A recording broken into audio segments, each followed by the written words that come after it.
Since 2013, Kill Tony has launched the careers of some of the biggest names in comedy, and all of them have one thing in common. At one point, they held the coveted position of regularship. But in this video, we're gonna look at every single Kill Tony regular and find out what happened to them and how their life was changed by this opportunity. Because while the job has changed lives forever, it's also destroyed them in ways that you couldn't even imagine. Now, to figure out what happened to every regular, we have to go back to the earliest days of the show, like literally episode 1, when it wasn't even called Kill Tony, it was called Hinchcliffe's Notes. So I'm sure you can tell by the way I look, I went to school for video game design. It's basically like the 2010s version of an English degree, which means you're not gonna go anywhere in your life. I fucking suck at this, you guys. No, you're great. I want to tag it.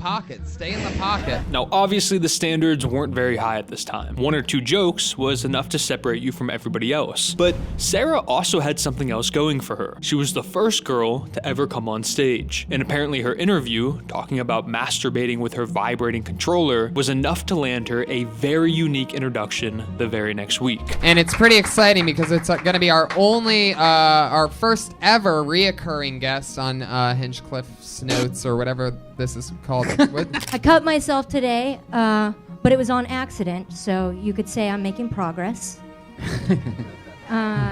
For the next 2 weeks, Sarah would be the only regular who closed out every single show. It was a thankless job that few people saw and even fewer people cared about. But on episode 5, she was moved to opening the show. And the closer was another girl making her Kill Tony debut, and her name was Kim Congdon. So it's good to have white friends. I feel like that's something you need in your life when you don't have white people around. And it was always cool going out to dinner with my white friends because their parents would order appetizers.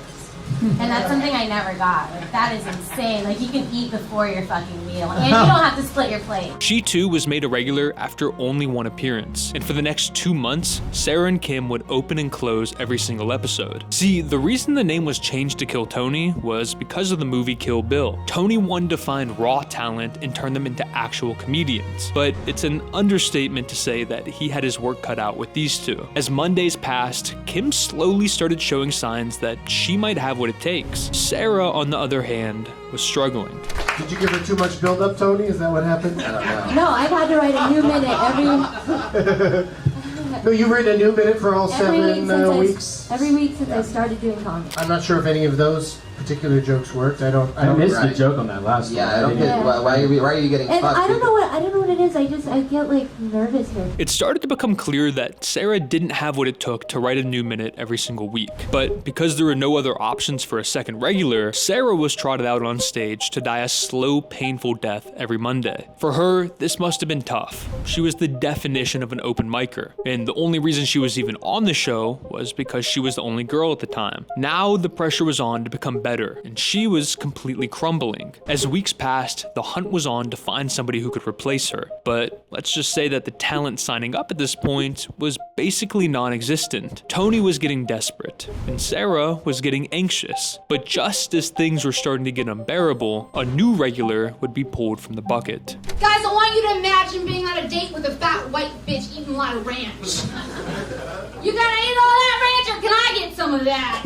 From Sarah Mostajabi to Sarah Weinshank, Kill Tony had found its newest regular. For Mostajabi, this wasn't sad. She was ready to get off the show, and since leaving, she's focused her attention on her career as a video game developer. But Sarah Weinshank, however, was putting all her attention onto becoming a real comedian. For the next 2 years, Sarah and Kim were opening and closing every single episode of Kill Tony. This is the definition of what a regular meant back in the day. 2 years. Every Monday, a new minute. Now, they might not be everybody's cup of tea, but you can't argue that these two weren't getting better. The Kill Bill concept behind the show was starting to prove that it actually works. But after more than 100 consecutive episodes, the fatigue of both Sarah and Kim were starting to wear on everybody. Tony felt it, Red Band felt it, fans felt it, and the desperation from 100 weeks before was starting to come back. It was time for the torch to be passed, for the show to find its newest batch of regulars. And after months of searching, they finally stumbled upon their 2 newest projects.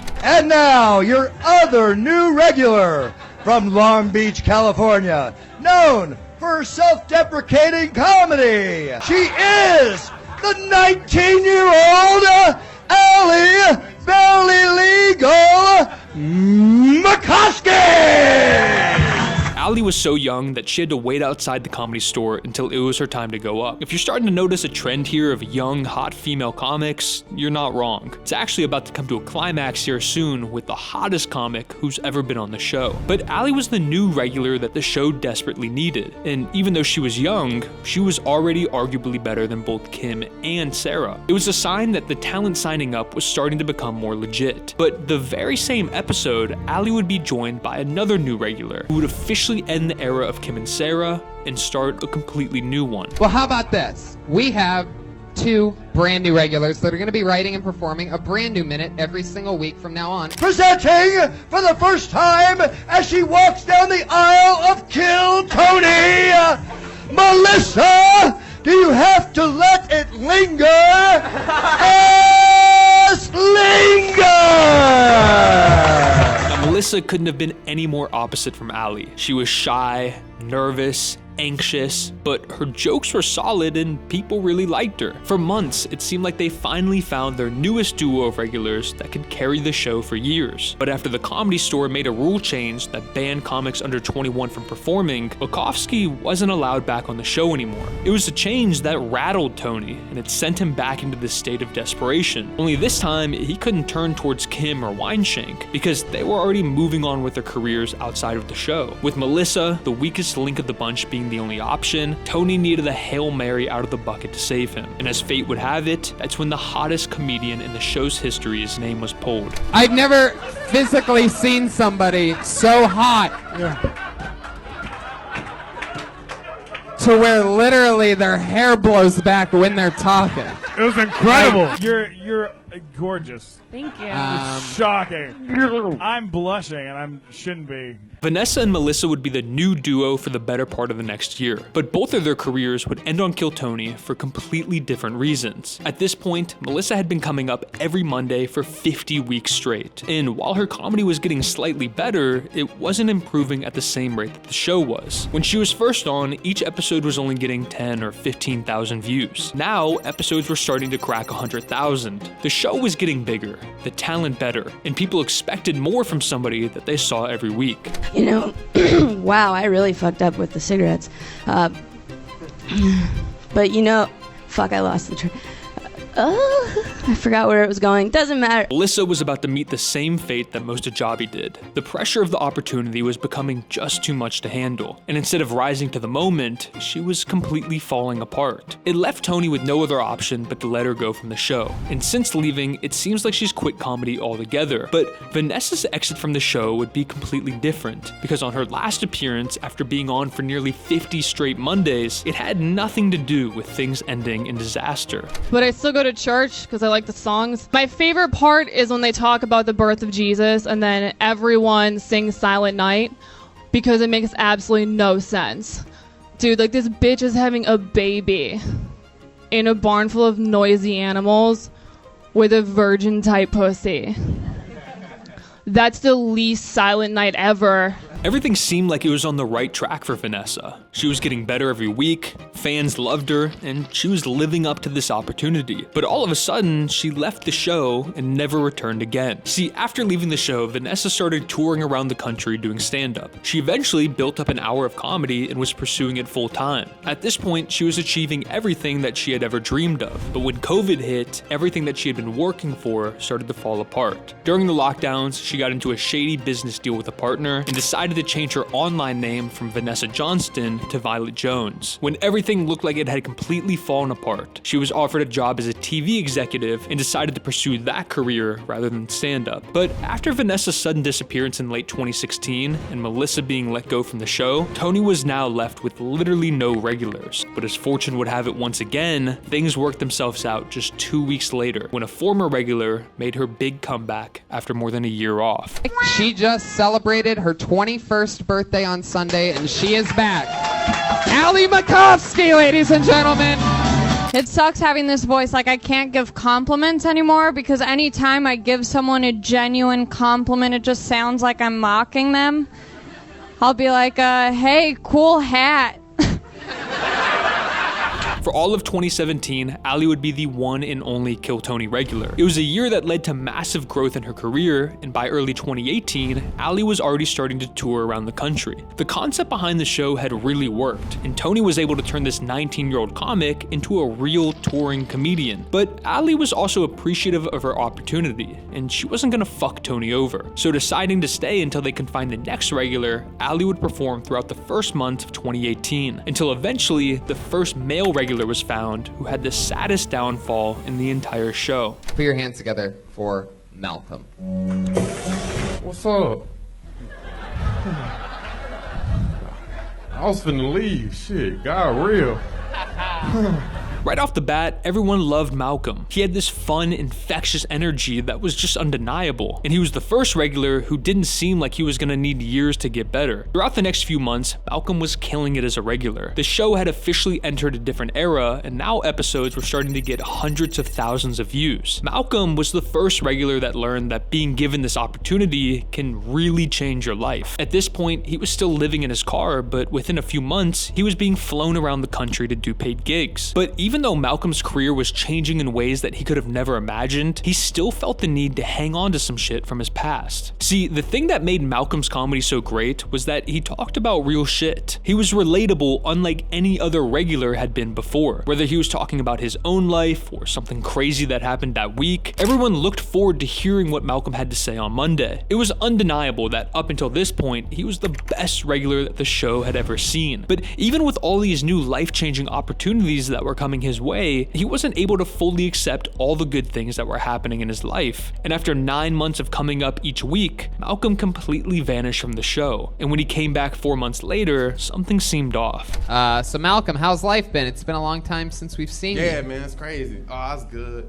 I be chilling and shit. It's so good to see you talking finally. Oh, hell yeah. Yeah. You had your jaw wired for a while. The fun, infectious Malcolm that everyone fell in love with now just seemed different. But it's what happened in those 4 months away from the show that completely changed him. See, Malcolm decided to move back home for a few months to spend time with his family. And when he came back to LA, he needed money to stay afloat. So in his free time, he was buying and reselling shit. But when he pulled up to the wrong part of town, things went terribly wrong. So then they pulled up in the car, and 4 of them hopped out.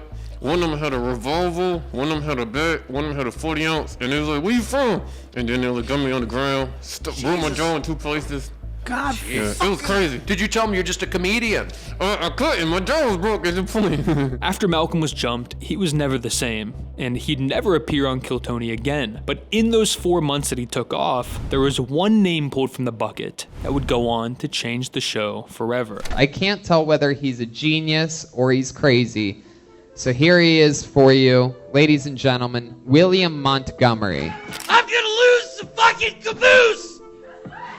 That is the train conductor with the gambling problem. After 3 months of signing up, William's name was finally pulled from the bucket. This was yet another step up from any previous regular before, because at this point, William had already been doing comedy for 11 years. The things that make him great today were somehow even better back then, because Tony and the guest literally couldn't figure out if he was lying about things or not. I'm grinding away at the open mics. I'll be quite frank, I have this issue with PCP, so half the time I'm at the open mics, the other half the time I'm down in Scottsdale, Arizona with my aunt, flipping over Hyundai Elantras, y'all.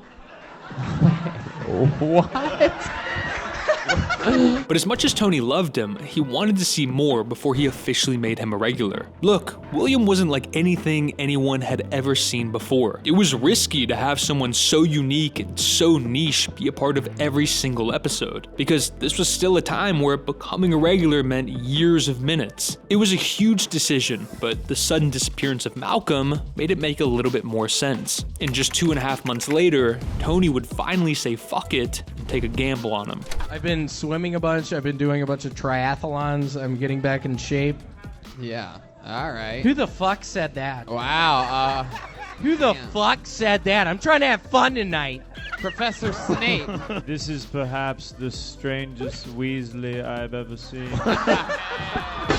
As the emergence of William Montgomery begun, Tony was still searching for another regular to pair alongside him. But this time it wasn't going to be so easy, because gone were the days of just throwing anyone with some talent on stage. At this point, if you wanted to become a regular, you had to have real potential to become a star. And for the next year, William would stand alone as the one and only regular on the show. Over the course of that year, his act developed more into the William that we know and love today, creating fun moments that only he could. Wow, William Montgomery, ladies and gentlemen. Wait a second. What is this? Tony, what the fuck is going on? Who is this guy? But as great as William was turning out to be, Tony was still desperately searching for a second regular. Just like any regular before who had gone long stretches of 50+ episodes, the fatigue was starting to set in, and people wanted something new. It seemed like the drought would never end, and William would never get the supporting cast that he desperately needed. But just like so many times before, when the bucket had to come up clutch, it did. And another big boy who had been doing comedy for years was given his first chance. Make some noise for David Lucas, everyone. I don't understand why women like to be choked during sex, but y'all don't like to be choked in public.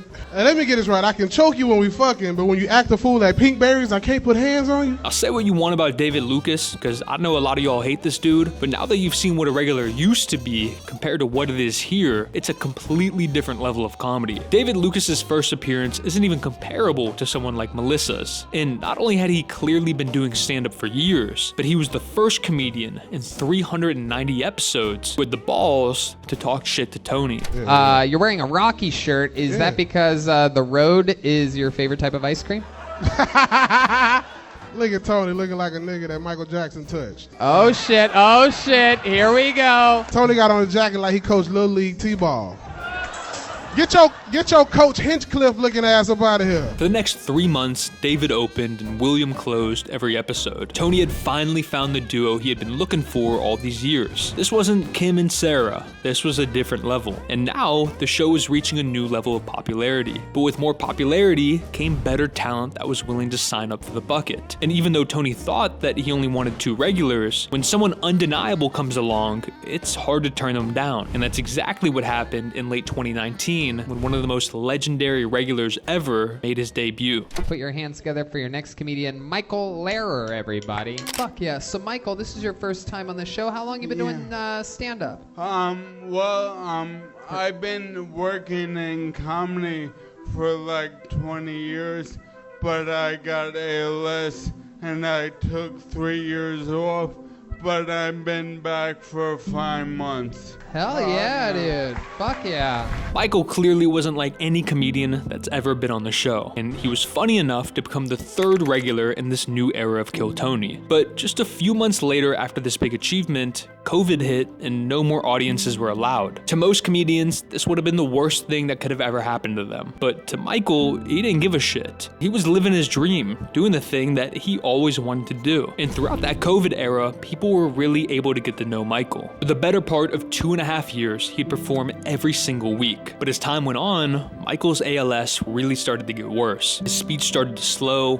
it became harder to understand what he was saying, and it was clear that Michael wasn't going to be around much longer. At just 44 years old, he decided to step away from Kill Tony, go to Portland, and end his life through medical aid. And after more than 100 straight performances, he became the first and only regular to pass away. But Michael's story wouldn't end on a sad note. He wouldn't want it that way, and he was celebrated with becoming one of the only comics inducted into the Kill Tony Hall of Fame. In that time, however, 2 other regulars were found through the bucket. And while David Lucas's career was taking off and he stepped away from the show to tour around the country, Kill Tony was back to looking for another consistent regular. And one of those 2 would go on to become a Hall of Famer, and the other would be completely forgotten about forever. Tonight's show will start with the comedy stylings of Hans Kim. I'm an Asian man. A lot of Asian women, they act like they're better than Asian men because they're sexier than us. But we look exactly the same, okay? Why are you bragging? Hans was another example of a comic who had clearly been doing it for years. And just 3 weeks later, he was officially made a regular. But while Hans was a good comedian, he was becoming known for something different. Because while William was known for the characters that he played, and David for the roast battles with Tony, Hans' claim to fame wasn't necessarily his comedy, but his honesty.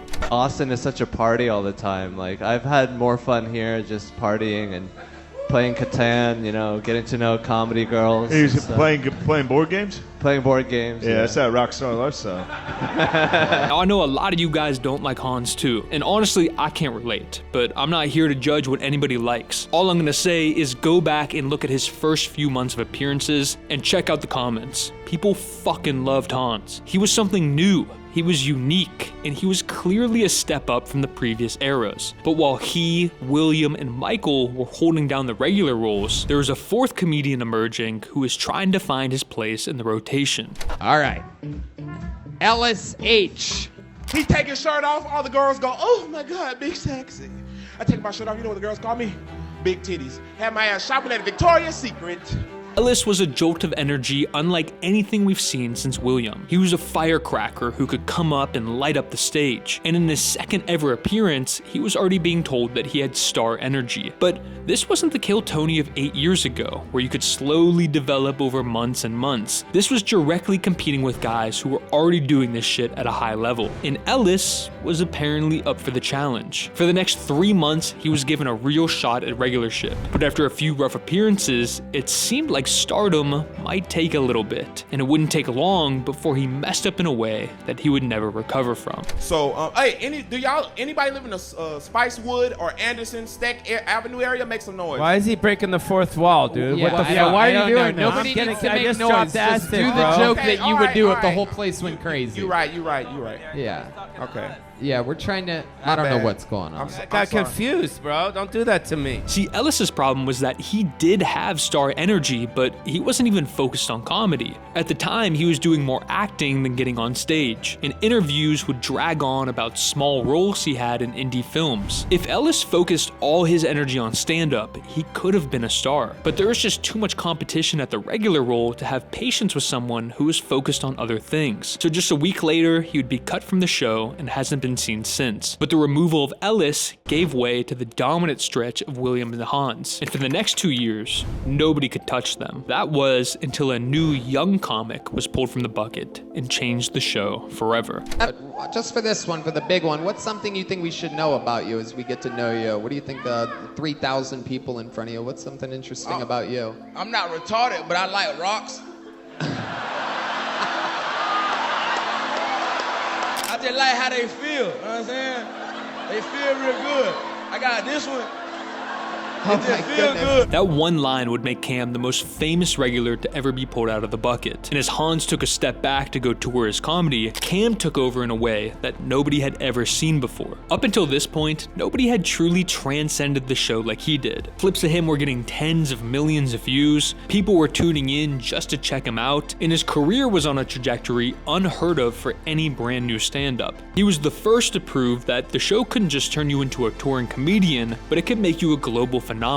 And for months, Cam's career would rocket ship off with each new appearance. But there was also a much more low-key regular who was about to make his debut that was equally as interesting, but his career would take a completely different turn. Yeah, I've had a lot of weird jobs in my life. I was a lobster in a grocery store tank for a summer. Great job, great benefits, all you can wear rubber bands.